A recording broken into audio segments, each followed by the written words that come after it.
Hello and welcome to the first video for Chapter 4. This chapter is all about induction, and so in this video we'll provide an introduction to induction, how those kind of arguments work. So in the video we'll understand why induction works and importantly when it can be applied, in what situations can you use it. We'll understand how to use induction to prove a statement is true for all positive integers. Well, there's a sort of hint of when it can be applied for all positive integers, kind of giving it away there. And finally, we'll talk through an example of a proof by induction so that you can see induction in action, and hopefully that'll help you understand it a little bit better. In the second video for this section, the second section for this chapter is just more induction, so we'll see a few more examples there, along with a little bit of a stronger form of induction that'll be helpful. All right, let's get started. So first, what is induction? Well, I like to start with an analogy before I give you the mathematical definition of it. So imagine that we have an infinitely tall ladder with infinitely many rungs. So imagine this shooting up into the sky.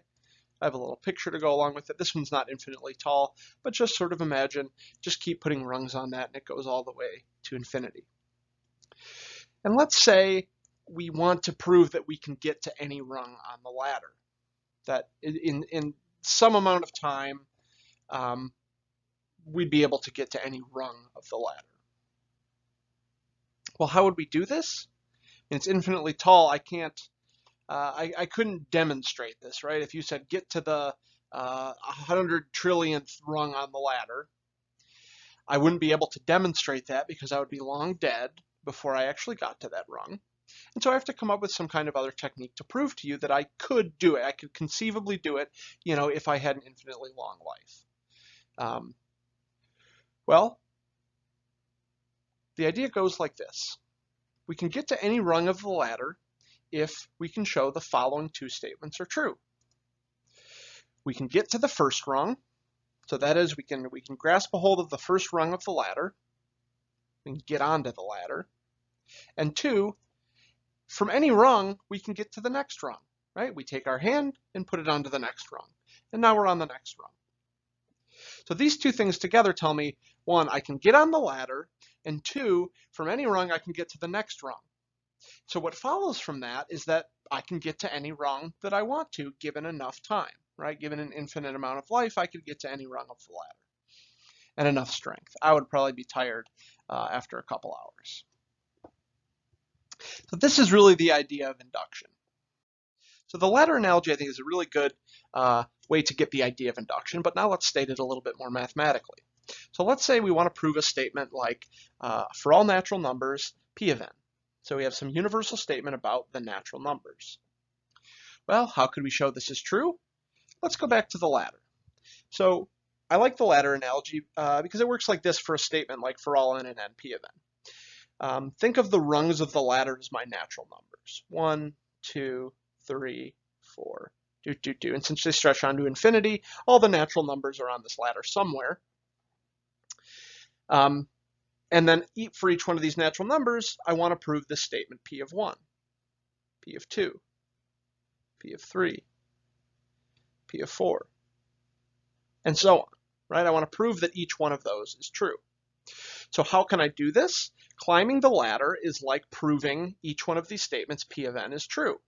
And so being able to climb the ladder to any point means that P of n is true for any natural number. So that's exactly what we're trying to do here. And so we can use this general idea that I described in the last slide to do this. So that is, we'll prove that we can get onto the ladder, we can grab a hold of the first rung, so that is we need to prove this one by some means, directly or maybe some other technique. If we prove P of 1, we call this the base case for sort of obvious reasons. So that's our first step, prove that. Establish a base, and then prove this statement. For all natural numbers, P of n implies P of n plus 1. So that's like saying that from every rung of the ladder, I can get to the next rung of the ladder. That's the induction step. So notice what's included with proving this statement. If we manage to prove this, what do we really have? Well, we have that, since this is true for every natural number, we know that P of 1 implies P of 2. We'll know that P of 2 implies P of 3. We'll know P of 3 implies P of 4, and so on. Right? That's what this is shorthand for, is all of these implications. So notice that in proving this induction step, as we call it, we're not actually proving P of n is true for any n. All we're doing is we're proving these implications have to hold. We're not actually proving that any one of these statements is true, like any P of n in particular is true, just that P of n implies P of n plus 1. However, the first part of this is the crucial part, the base case. This kind of sets the whole thing in motion. Some people like to describe this as dominoes. P of 1 is like knocking over the first domino.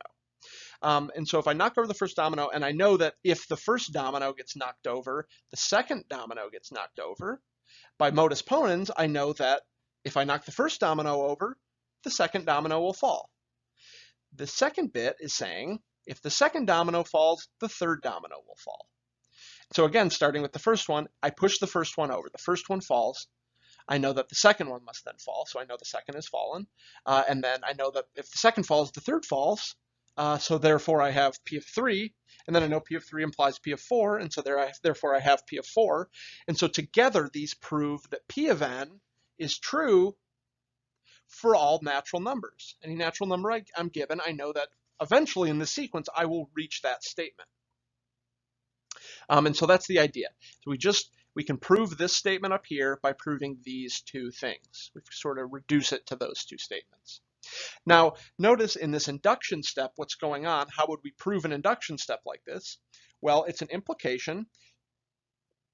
And so in the course of proving this induction step, we'll make the assumption that P of n is true.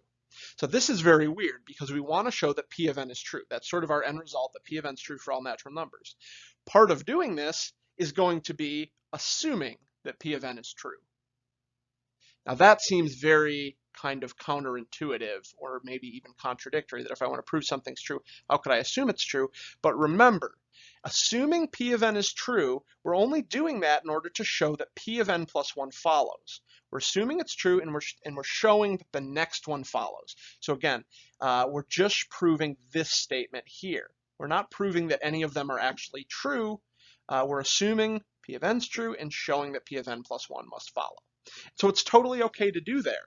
And so that's sort of the cool kind of trick of induction, is that even though we want to show that P of n is true, we get to kind of assume that P of n is true along the way. But again, that's just to show these implications and not to prove it. We can't prove something's true by just assuming that it's true. But if we do these two steps, we sort of can. That's kind of the fun bit about induction. Now this assumption that we make that P of n is true, that's what's called the induction hypothesis. So I point these terms out because it's going to be very useful for you first embarking on this journey that is understanding induction, is to remember what's called the base case, proving P of 1, and making this assumption that P of n is true, assuming the induction hypothesis. So I know induction is very difficult for students to get their heads around, right? I've taught this class a few times. This is always a kind of a tough section for my students. But what I find is that if you remember these two things, proving the base case, and then assuming P of n, identifying and stating this induction hypothesis, that if you do those two things, you're well on your way to getting a proof. And really, when I'm grading proofs like this, those are the two big things that I'm looking at. Does the student know about the base case? Did they prove the base case? And did they at least make the induction hypothesis? The rest of it's necessary, but in terms of this class, those are kind of the really big things I'm looking for to identify if you know what you're doing when it comes to induction. So before we start just seeing an example of a proof, I'd like you to understand when induction is useful and why it's used. So we'll consider this question. What is the sum of the first n positive odd integers? So on this slide, I really want to understand what the question's asking, and we'll go through some examples, and we'll make a conjecture about what the sum of the first n positive odd integers is. And then in the next slide, we're going to prove our conjecture. So notice that here we're talking about positive odd integers. And so this can be sort of indexed by by just the positive integers, right? So 1, 2, 3, 4. What's the sum of the first 5 positive integers? What's the sum of the first 6 positive odd integers? So like that, we can index it by the natural numbers. And so that's a pretty big clue that induction might be helpful here. And in general, for proving formulas like this, induction is incredibly helpful. So let's figure out what the formula should be. Let's understand this question a little bit better. So sum of the first n positive odd integers. What I'm going to do here is I'm just going to make a table. Let's call it n. And then let's call this next one the nth positive odd integer. So let's just first understand what the what's meant by the nth positive odd integer, and then on the next table we'll make sums, and we'll figure out a formula for it. So if n is 1, the first positive odd integer, what's the first positive odd integer? Well, that's 1. If n is 2, the second positive odd integer would be 3. n is 3, 5. 4 would be 7. 5 would be 9. So hopefully you're getting the pattern now, right? I'm just listing out the positive odd integers and indexing them by the natural numbers. So that's the idea here. What's going to be helpful for us is to get a formula for the nth positive odd integer based on n. So can you identify a formula? So if I give you n, can you tell me what the nth positive integer is? So if I gave you, say, here we computed up to 5. If I gave you n equals 10, what would the 10th positive odd integer be? And would you be able to do that without having to count your way up there? Well, let's try and figure it out. We know in the back of our heads we should have this idea of like 2n plus 1, right? We describe the odd integers like that, that any odd integer can be written as twice an integer plus 1. That's our definition of odd integer. So that's sort of in the back of our head, but look, if I plug n equals 1 in, I would get 2 plus 3. I would get 3 here rather than 1. If I plugged 2 in, I'd get 5. If I plugged 3 in, I'd get 7. So it seems like this is working kind of, except it's offset by what we really want. We really want to back this thing up one step. And so rather than doing 2n plus 1, so in general we have n, we could do the formula 2n minus 1 for the nth positive integer, positive odd integer. Right? This works. If n is 1, 2 times 1 is 2 minus 1 is 1. We get that one. N is 2, I get 3. 3, I get 5, and so on and so on. And I know it goes up by 2 every time. And so this you should believe this, that this really is a formula that works for the nth positive odd integer. Now that's great. I really don't have to prove that so much. That's sort of, we can take that for granted that the nth positive odd integer is 2n minus 1. What the question is asking about is the sum of the first n positive odd integers. So I'm going to start a new table here. I'll have n on the left side again, and on the right side I'll have the sum of the first n positive odd integers. So when n is 1, I would just take the sum of the first positive odd integer. So that would just be 1. When n is 2, I'd take the sum of the first 2. So I would do 1 plus 3, 5. Oh, whoa. 1 plus 3 is not 5. Were you paying attention? I hope so. That's 4. When n is 3, we would do 1 plus 3 plus 5. That would be the next one.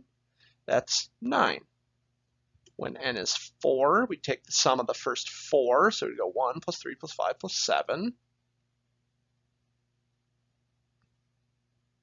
And that's what? 12, 15, that's 16. Are you starting to see a pattern emerge? 1, 4, 9, 16. Hope you're starting to see it. Let's do one more. The sum of the first 5 positive odd integers. I'd add up all the rows in this table to the left. 1 plus 3 plus 5 plus 7 plus 9, and that would give me 25. So it looks like the sum of the first n positive odd integers, notice this 1 is the same thing as 1 squared, 2 squared, 3 squared, 4 squared, 5 squared. It looks like, in general, conjecture that if I take the sum of the first n positive odd integers, I should get n squared as the sum. So that's our conjecture. Now, we don't know it's true. It certainly looks like this pattern is holding. I'll show you an example in a little bit of a pattern that looks like it's holding but totally doesn't. We really need to prove that this thing is true in order to really verify with ourselves that this sequence is going to continue forever. That's kind of the beauty of proof in general. It's like, here's something that looks true, that seems true all the time. But how do I know it's true? How do you know it's true? You make a proof. You use logic, assumptions, things like this to prove that it's true. Same thing here. It's just so apparent with these sequences that, like, it looks like it's n squared. I want to prove it's n squared. How do I know that that's really going to hold forever? What's an argument I can make for this? And the answer here is induction. And actually, there's another argument for this that's a little bit more geometric and kind of fun that I've shown to algebra students. But induction, this is great for sort of describing induction and how that works. So on the next slide, we're going to prove this. This is actually true for all positive integers. All right, so let's try and prove our conjecture is true, that the sum of the first n positive odd integers is n squared. And we're going to do this by induction. Proof. And I'll write here, just indicate I'm doing induction by induction. So remember, with induction, I need to first show that P of 1 is true. So here my P of n would be the statement, the sum of the first n positive odd integers is n squared, that this is really the same thing as P of n. So P of 1 would be the sum of the first 1 positive odd integers is 1 squared. So P of 1 is true. I should actually do that down here. So I'm just talking through the strategy, right? So we need to prove P of 1, and then we need to prove that if the sum of the first n positive odd integers is n squared, then the sum of the first n plus 1 positive odd integers is n plus 1 squared. So this is my base, and this is the induction step. So for the base, well, I'll just say the sum of the first positive odd integer is 1, which is 1 squared. So the result holds for the base. That is, we just proved P of 1 is true. We added up the first positive odd integer, and it turned out to be 1 squared. And so that holds true with our formula, right? We want to show that it's always n squared. And so that's true. The base is typically very easy to prove for these induction proofs. And now comes the induction hypothesis. Now assume P of n. So assume that the sum of the first n positive odd integers is n squared. So I'll just write this down as an equation. Assume that 1 plus 3 plus 5 plus so on, that if we add up the first n of these, and my last one here, using the formula we came up with on the last slide, would be 2n minus 1. This is the nth positive odd integer.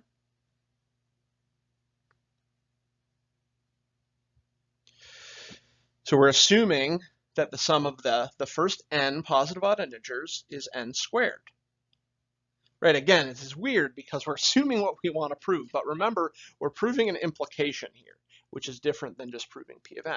So we're going to assume this, and I recommend doing this for these induction proofs. We want to show, WTS is how I'll write that, we want to show that the sum of the first n plus 1 is n plus 1 squared.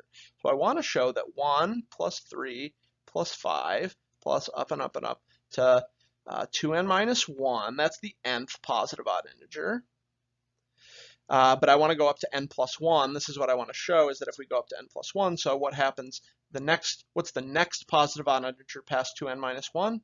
Well, we could plug n plus 1 in for n and see that this is 2n plus 1 would be the next odd integer.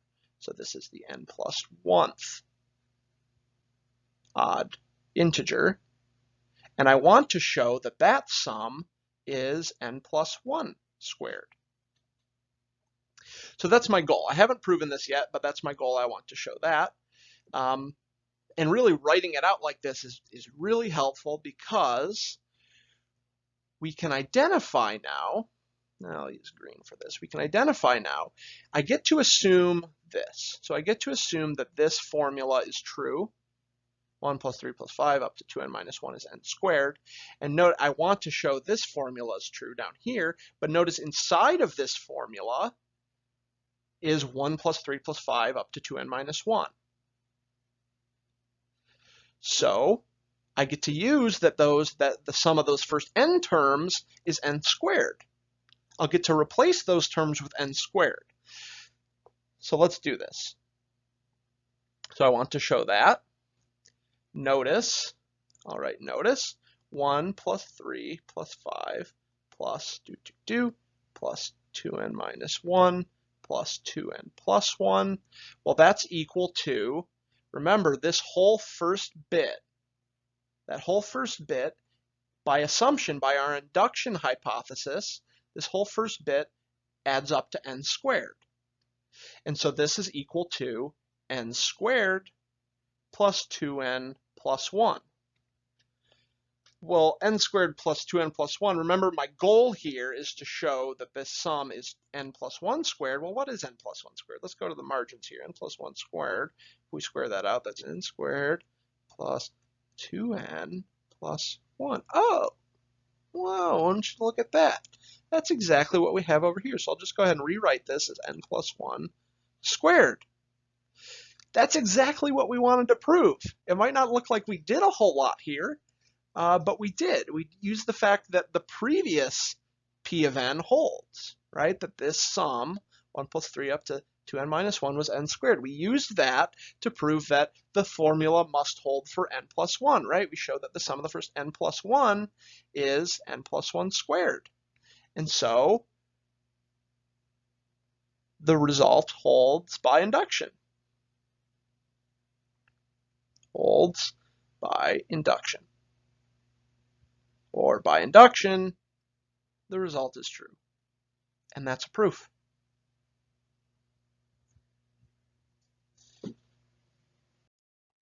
So notice what we did in the last example. We first investigated, right? We made tables of values for the sum of the first n odd positive integers. And we could see from the table that it certainly looked like it was n squared, that was a fitting formula for it. However, it wasn't until we actually used induction, we applied induction and proved that we knew for sure that it was n squared. So that one happened to be correct, but I want you to be careful in this class and in your own disciplines. That sometimes patterns can be deceptive. It might look like there's a pattern there, but the only way we can know that that pattern's going to hold all the time is if we actually go and prove it. Now, induction's a nice way to do that, a nice way to prove these patterns exist, especially when it seems like the pattern is building off of the previous iteration of it. There's some idea of a recursion going on. But nevertheless, I want you to be careful. Remember, it's not until we actually proved it did we know it was true. And that's really how we verified it was true. Proofs aren't just good for explaining your thoughts to others and really making rigid your arguments for others, but also for yourself to actually know that something's true. Remember, you don't really know it's true until you have a proof of it.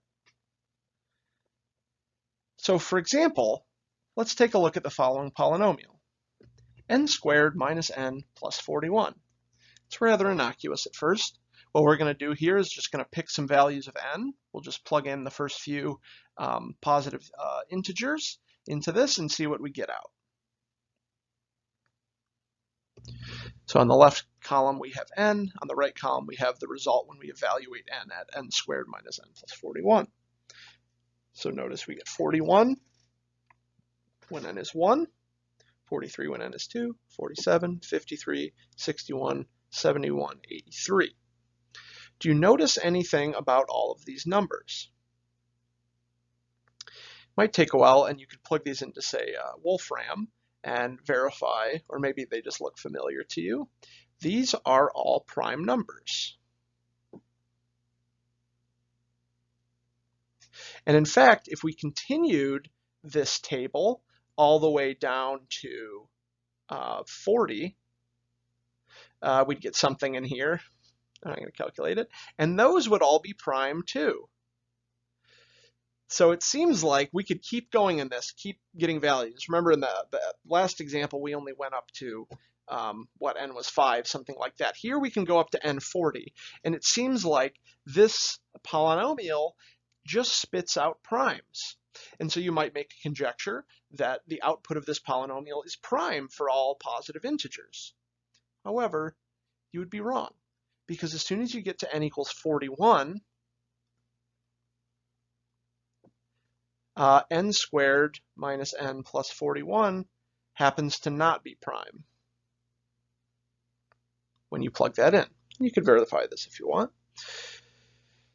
So the lesson here is that even if it looks like there's a pattern, that pattern might break. The only way we know a pattern won't break and that the pattern will hold for all positive integers, for example, is if we come up with a proof of that fact. So when we saw this pattern, we might make that conjecture, come up with a proof strategy and try it out and find that it just doesn't work. We might change our proof strategy, try something else, try and prove it that way, and see that it doesn't work also. And so we might get stuck.